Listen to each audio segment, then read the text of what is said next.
ஆண்டவராகிய இயேசு கிறிஸ்துவின் நாமம் மகிமைப்படுவதாக.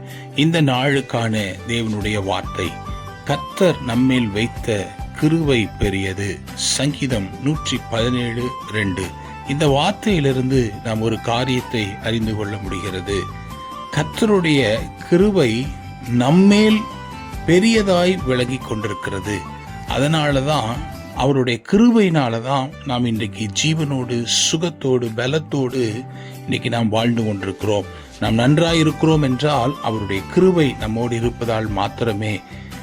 மீண்டும் ஆண்டவருடைய வார்த்தை நமக்கு நினைவுபடுத்துகிறது, அவர் நம்மேல் வைத்த கிருபை பெரியது. இந்த வார்த்தையின்படி கர்த்தர் உங்களை ஆசீர்வதிப்பாராக. ஆமென்.